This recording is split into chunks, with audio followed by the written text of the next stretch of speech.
बृहस्पतिवार व्रत को करने से समस्त इच्छाएं पूर्ण होती है और बृहस्पति महाराज प्रसन्न होते हैं। धन, विद्या, पुत्र तथा मनोवांछित फल की प्राप्ति होती है। परिवार में सुख तथा शांति रहती है। इसीलिए यह व्रत सर्वश्रेष्ठ और अति फलदायक है। इस व्रत में केले का पूजन करें। कथा और पूजन के समय मन, कर्म और वचन से शुद्ध होकर मनोकामना पूर्ति के लिए बृहस्पति देव से प्रार्थना करनी चाहिए। दिन में एक समय ही भोजन करें। भोजन चने की दाल आदि का करें। नमक न खाएं। पीले वस्त्र पहनें। पीले फलों का प्रयोग करें। पीले चंदन से पूजन करें। पूजन के बाद भगवान बृहस्पति की कथा सुननी चाहिए। बृहस्पतिवार व्रत कथा प्राचीन समय की बात है। एक नगर में एक बड़ा व्यापारी रहता था। वह जहाजों में माल लादकर दूसरे देशों में भेजा करता था। वह जिस प्रकार अधिक धन कमाता था उसी प्रकार जी खोलकर दान भी करता था। परंतु उसकी पत्नी अत्यंत कंजूस थी। वह किसी को एक दमड़ी भी नहीं देने देती थी। एक बार सेठ जब दूसरे देश में व्यापार करने गया तो पीछे से बृहस्पति देव ने साधु वेश में उसकी पत्नी से भिक्षा मांगी। व्यापारी की पत्नी बृहस्पति देव से बोली, हे साधु महाराज, मैं इस दान और पुण्य से तंग आ गई हूँ। आप कोई ऐसा उपाय बताएं जिससे मेरा सारा धन नष्ट हो जाए और मैं आराम से रह सकूं। मैं यह धन लूटता हुआ नहीं देख सकती।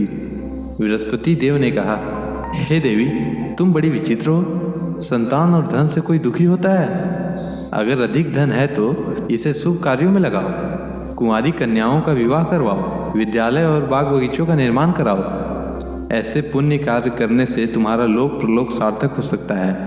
परंतु साधु की इन बातों से व्यापारी की पत्नी को खुशी नहीं हुई। उसने कहा, मुझे ऐसे धन की आवश्यकता नहीं है जिसे मैं दान दूं। तब बृहस्पति देव बोले, यदि तुम्हारी ऐसी इच्छा है तो तुम एक उपाय करना। 7 बृहस्पतिवार घर को गोबर से लिपना। अपने केशों को पीली मिट्टी से धोना। केशों को धोते समय स्नान करना। व्यापारी से हजामत बनाने को कहना। भोजन में मांस मदिरा खाना। कपड़े अपने घर धोना। ऐसा करने से तुम्हारा सारा धन नष्ट हो जाएगा। इतना कहकर बृहस्पति देव अंतर ध्यान हो गए।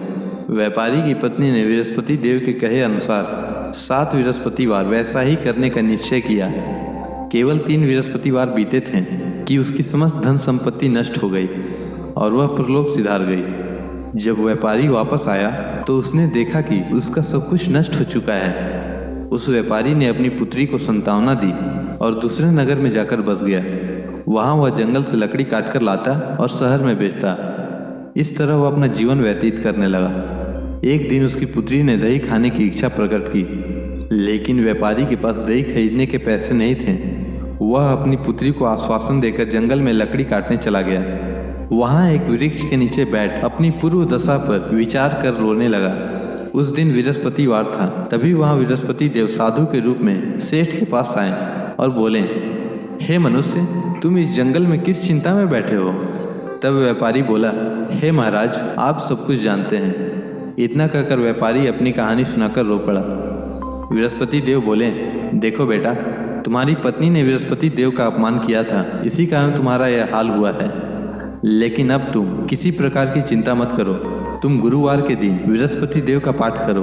2 पैसे के चने और गुड़ को लेकर जल के लोटे में शक्कर डालकर वह अमृत और प्रसाद अपने परिवार के सदस्यों और कथा सुनने वालों में बांट दो। स्वयं भी प्रसाद और चना अमृत लो।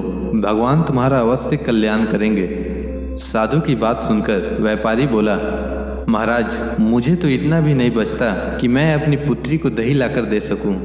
इस पर साधु जी बोले, तुम लकड़ियां शहर में बेचने जाना। तुम्हें लकड़ियों के दाम पहले से चौगुना मिलेंगे, जिससे तुम्हारे सारे कार्य सिद्ध हो जाएंगे।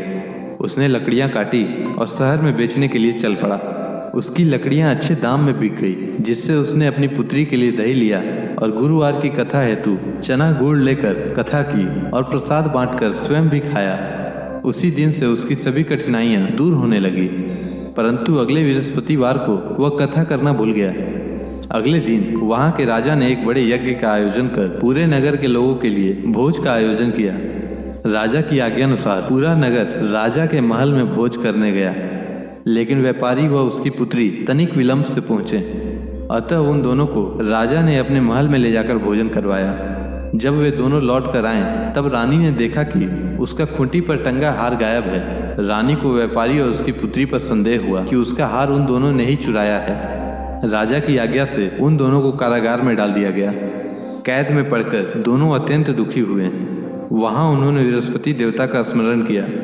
बृहस्पति देव ने प्रकट होकर व्यापारी को उसकी भूल का आभास कराया और उन्हें सलाह दी कि गुरुवार के दिन कैद खाने के दरवाजे पर तुम्हें 2 पैसे मिलेंगे, उससे तुम चने और मुनक्का मंगवाकर विधि पूर्वक बृहस्पति देवता का पूजन करना, तुम्हारे सब दुख दूर हो जाएंगे। बृहस्पतिवार को कैद खाने के द्वार पर उन्हें 2 पैसे मिले। बाहर सड़क पर एक स्त्री जा रही थी। व्यापारी ने उसे बुलाकर गुड़ और चने लाने को कहा। इस पर वह स्त्री बोली, मैं अपनी बहू के लिए गहने लेने जा रही हूँ, मेरे पास समय नहीं है। इतना कहकर वह चली गई। थोड़ी देर बाद वहां से एक और स्त्री निकली। व्यापारी ने उसे बुलाकर कहा कि हे बहन, मुझे बृहस्पतिवार की कथा करनी है, तुम मुझे 2 पैसे का गुड़ चना ला दो। बृहस्पति देव का नाम सुनकर वह स्त्री बोली, भाई मैं तुम्हें अभी गुड़ चना लाकर देती हूँ। मेरा इकलौता पुत्र मर गया है, मैं उसके लिए कफन लेने जा रही थी, लेकिन मैं पहले तुम्हारा काम करूंगी, उसके बाद अपने पुत्र के लिए कफन लाऊंगी। वह स्त्री बाजार से व्यापारी के लिए गुड़ चना ले आई और स्वयं भी बृहस्पति देव की कथा सुनी। कथा के समाप्त होने पर वह स्त्री कफन लेकर अपने घर गई। घर पर लोग उसके पुत्र की लाश को राम नाम सत्य है कहते हुए शमशान ले जाने की तैयारी कर रहे थे। स्त्री बोली, मुझे अपने लड़के का मुख देख लेने दो। अपने पुत्र का मुख देखकर उस स्त्री ने उसके मुख में प्रसाद और चना अमृत डाला। प्रसाद और चनामृत के प्रभाव से वह पुनः जीवित हो गया। पहली स्त्री जिसने बृहस्पति देव का निरादर किया था, वह जब अपने पुत्र के विवाह हेतु पुत्र वधू के लिए गहने लेकर लौटी और जैसे ही उसका पुत्र घोड़ी पर बैठकर निकला, वैसे ही घोड़ी ने ऐसी उछाल मारी कि वह घोड़ी से गिरकर मर गया। यह देख स्त्री रो रो कर बृहस्पति देव से क्षमा याचना करने लगी। उस स्त्री की याचना से बृहस्पति देव साधु वेश में वहां पहुंचकर कहने लगे, देवी तुम्हें अधिक विलाप करने की आवश्यकता नहीं है, यह बृहस्पति देव का अनादर करने का कारण हुआ है। तुम वापस जाकर मेरे भक्त से क्षमा मांगकर कथा सुनो, तभी तुम्हारी मनोकामना पूर्ण होगी। जेल में जाकर उस स्त्री ने व्यापारी से माफी मांगी और कथा सुनी। कथा के उपरांत वह प्रसाद और चनामृत लेकर अपने घर वापस आई। घर आकर उसने चना अमृत अपने मृत पुत्र के मुख में डाला। चनामृत के प्रभाव से उसका पुत्र भी जीवित हो उठा। उसी रात बृहस्पति देव राजा के सपने में आए और बोले, हे राजन, तूने जिस व्यापारी और उसकी पुत्री को जेल में कैद कर रखा है वह बिल्कुल निर्दोष हैं। तुम्हारी रानी का हार वहीं खूंटी पर टंगा है। दिन निकला तो राजा रानी ने हार खूंटी पर लटका हुआ देखा। राजा ने उस व्यापारी और उसकी पुत्री को रिहा कर दिया और उन्हें आधा राज्य देकर उसकी पुत्री का विवाह ऊंच कुल में करवाकर दहेज में हीरे जवाहरात दिए। बृहस्पति देव सभी कामनाएं पूर्ण करते हैं। जो सद्भावना पूर्वक बृहस्पतिवार का व्रत करता है एवं कथा पढ़ता है अथवा सुनता है और दूसरों को सुनाता है, बृहस्पति देव उसकी सभी मनोकामना पूर्ण करते हैं, उनकी सदैव रक्षा करते हैं। अनजाने में भी बृहस्पति देव की उपेक्षा न करें, ऐसा करने से सुख शांति नष्ट हो जाती है। इसीलिए सबको कथा सुनने के बाद प्रसाद लेकर जाना चाहिए। हृदय से उनका मनन करते हुए जयकारा बोलना चाहिए। बृहस्पति भगवान की जय।